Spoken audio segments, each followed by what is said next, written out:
सुरक्षित रहेंगे। मैं एक दूत हूँ और दूत का पान केवल उस राजा के लिए विनाशकारी होता है जो धर्म का मार्ग छोड़ चुका हो। लेकिन मुझे किसी अन्य के दिए स्थान की आवश्यकता नहीं है। मैं अपना स्थान स्वयं बना सकता हूँ। जय श्री राम। इसके बाद हनुमान जी अपनी लंबी पूंछ को चारों ओर लपेटते हुए एक ऊंचा और भव्य आसन बना लेते हैं।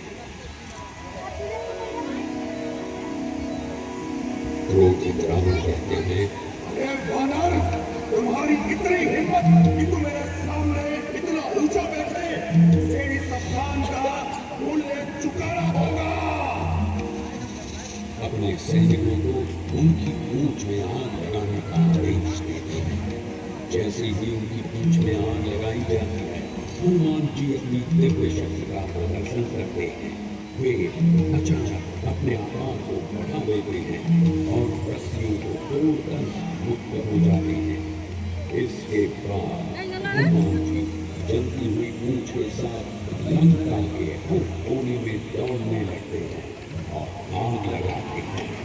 उनकी गति इतनी तेज होती है कि राक्षस उन्हें रोकने में असमर्थ हो जाते हैं। अब युद्ध की बारी थी।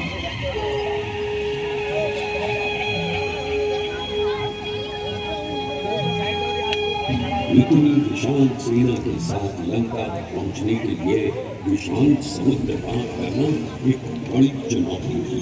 भगवान राम ने समुद्र देवता का ध्यान किया और उनसे मार्ग देने की प्रार्थना की। जब समुद्र देवता प्रकट हुए तो उन्होंने सुझाव दिया कि वानर सेना पत्थरों पर श्री राम लिखकर पत्थर समुद्र में फेंकेंगे तो वे डूबेंगे नहीं। हनुमान जी ने पहला पत्थर स्वयं उठाया और उस पर श्री राम का नाम लिखकर समुद्र में डाला। वो पत्थर पानी में तैरने लगा। वानर सेना ने भी उत्साहित होकर कार्य आरंभ कर दिया। हनुमान जी ने अपनी असीम शक्ति का उपयोग करते हुए सबसे बड़े और भारी पत्थरों को उठाया और समुद्र में फेंका।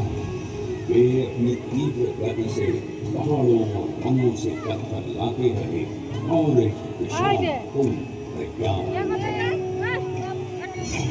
युद्ध के दौरान हनुमान जी ने अपार वीरता और निष्ठा का प्रदर्शन किया।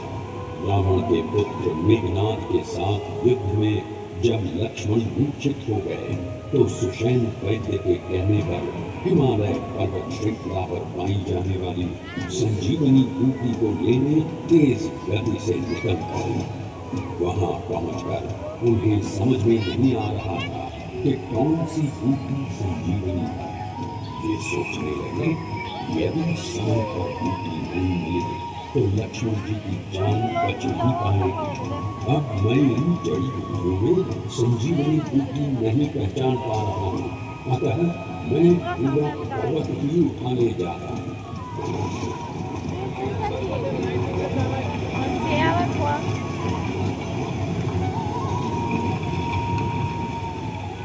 लक्ष्मण को जीवन दान मिला। सुषेण वैद्य ने संजीवनी बूटी से लक्ष्मण जी का उपचार किया और वे ठीक हो गए। युद्ध में जीत हुई। माता सीता से भगवान का मिलाप हुआ। अयोध्या आकर राज्याभिषेक के बाद भगवान ने हनुमान जी को मोती की माला भेज दी। हनुमान जी हर मोती को तोड़ कर देख रहे तो सभी चकित हो गए। पूछने पर हनुमान जी ने कहा, मैं तो हर मोती में प्रभु को ढूंढ रहा, लेकिन मिलती नहीं रहे। जिस मोती में प्रभु की सूरत न हो वो मोती मेरे किस काम का।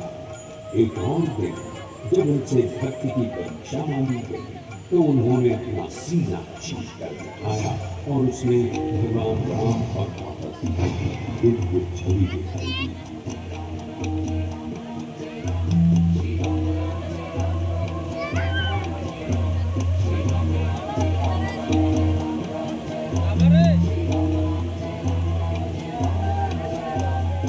राम रसायन तुम्हारे पासा, सदा रहो रघुपति के दासा। तुम्हारे भजन राम को पावे, जन्म जन्म के दुख बिसरावे।